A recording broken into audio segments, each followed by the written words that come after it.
Hello दोस्तों, स्वागत है आप सभी का फिर से मेरे एक नए व्लॉग में। दोस्तों, आज मैं अपने दोस्त के साथ जा रहा हूँ नेहरू प्लेस, क्योंकि हमें वहाँ कुछ काम है। बेसिकली काम क्या है वो मैं आपको बता देता हूँ। मेरे फ़ोन ने अभी हाल फिलहाल में एक नया फ़ोन ख़रीदा है, OnePlus 11 या फिर 11R, मुझे इतना पता नहीं, लेकिन मेरे साथ गया था, वो ख़रीदा उसने। उसे वो फ़ोन पड़ा 70,000 का पड़ा। तो अभी हम नेहरू प्लेस किस लिए जा रहे हैं वो बता देता हूँ। एक्चुअली उसके लिए लेना है टेम्पर्ड कवर और बैक कवर लेना है, और मुझे भी अपने फ़ोन के लिए टेम्पर्ड और बैक कवर लेना है, जिससे मैं अभी फ़िलहाल शूट कर रहा हूँ। तो इसलिए हम जा रहे हैं नेहरू प्लेस। और अभी जो मेरी स्कूटी है वो मेरा भाई लेके गया हुआ है। तो मैंने उसे फ़ोन मारा तो वो कह रहा कि भाई मैं तो लेट हो जाऊँगा, जब तू जाएगा मुझे बता दियो, मैं अपने फ्रेंड की स्कूटी तुझे दिलवा दूँगा। तो मैंने कहा ठीक है भाई। तो अभी फ़िलहाल मैं हो गया हूँ तैयार। तो मैंने अपने भाई को फ़ोन कर दिया है, तो उसने बोल दिया अपने दोस्त को।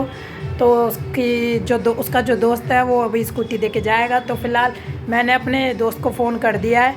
तो चलते हैं, फिर मिलते हैं नेहरू प्लेस में। तो एक और बात बताना चाहता हूँ कि भाई, आपने अक्सर देखा होगा कि जो बाइक सुपर बाइक्स होती है, जो स्पोर्ट्स बाइक होती है, जो दिखने में काफ़ी अच्छी बाइक से होती है, उसमें पब्लिक रिएक्शन कितना अच्छा मिलता है। तो मैं ये भी कहना चाहता हूँ, अगर भाई हेलमेट भी अगर आपके पास गज़ब का हो ना, तो उसका भी पब्लिक रिएक्शन बहुत अच्छा मिलता है। तो बेसिकली जो मेरे पे हेलमेट है वो थोड़ा अट्रैक्टिव है, ऐसा मैं मानता हूँ, आपका पता नहीं।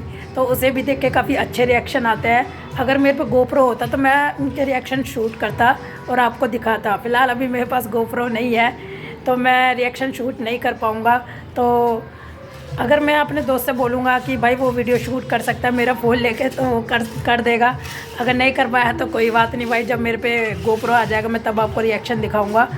तो भाई चलते फिर नेहरू प्लेस और मिलते हैं उसके बाद। दोस्तों, फाइनली ये है वो हेलमेट जिसकी मैं बात कर रहा था। वो फाइनली हमारी एंटॉर्क आ चुकी थी। इसके बाद पहुंच गए हम नेहरू प्लेस की पार्किंग में, जहां हमने अपनी स्कूटी करी पार्क, और फाइनली हम चल दिए नेहरू प्लेस की मार्केट की तरफ। और मैंने अपना हेलमेट भी ले लिया था, मैं कोई रिस्क नहीं लेना चाहता था। तो ये है नेहरू प्लेस की मार्केट, जहाँ आप सब कुछ खरीद सकते हो।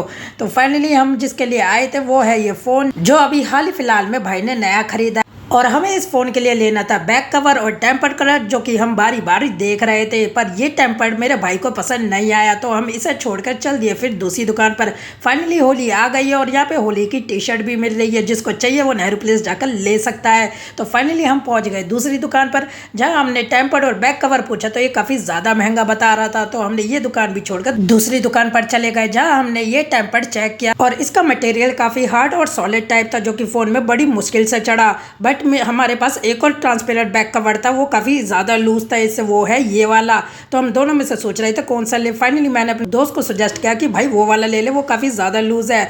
तो जब हम इसे उतार रहे थे तो ये उतरने का नाम ही नहीं ले रहा था, तो बड़ी मुश्किल से इसे उतारा। तो फाइनली हमने बोला भाई ये तो बिल्कुल नहीं लेना। तो फाइनली हमने वो वाला ले लिया था, और इसी बीच मेरे दोस्त ने मैट टेम्पर्ड भी चढ़वा ही लिया, क्योंकि ये इतना महंगा फ़ोन है तो प्रोटेक्शन तो बनती है ना। तो इसलिए मेरे दोस्त ने कोई रिस्क ना लेते हुए इस टेम्पर्ड को भी अपने फ़ोन पर लगवा ही लिया। और चढ़ने के बाद इसका लुक कुछ ऐसा है, जिसमें स्क्रीन भी काफी अच्छी विजिबल हो रही है। फाइनली इस दुकान से हमने अपने फोन के बैक कवर और टेम्पर्ड कवर ले लिए थे, और इसके बाद मैं जा रहा था तो मेरे भाई ने अपने ऑफिस के लिए कुछ सॉक्स भी ले ली, जो ऑफिस पहन के वो जाता था। और इन चड्डियों को देखकर आपको कौन सा डायलॉग याद आ रहा है वो मुझे कमेंट्स में बताना। अगर नहीं पता तो चलिए मैं बता देता हूँ। किस कलर की चड्डी पहने हो? और फाइनली मेरे दोस्त ने जॉकी की सॉक्स ले ली थी, और ये है नेहरू प्लेस की मार्केट, जहाँ से आप सब कुछ खरीद सकते हो, लाइक कंप्यूटर, मोबाइल, जूते, बैग, कपड़े, कुछ भी, बस आपको बार्गेनिंग आनी चाहिए। और इसके बाद हमें लगी थी भूख, जहाँ हमने देखा है एक रेस्टोरेंट जहाँ पे दही बल्ले का रेट 110 रुपये था। इससे कम हमारे वहाँ मिल जाता है 60 रुपये में। तो फाइनली हमारा काम हो गया था पूरा, और फिर हम चल दिए नेहरू प्लेस की पार्किंग की तरफ, जहाँ हमारी स्कूटी खड़ी थी। तो आपको ये व्लॉग कैसा लगा मुझे कमेंट्स में बताओ, और मिलते हैं मेरे नेक्स्ट व्लॉग में।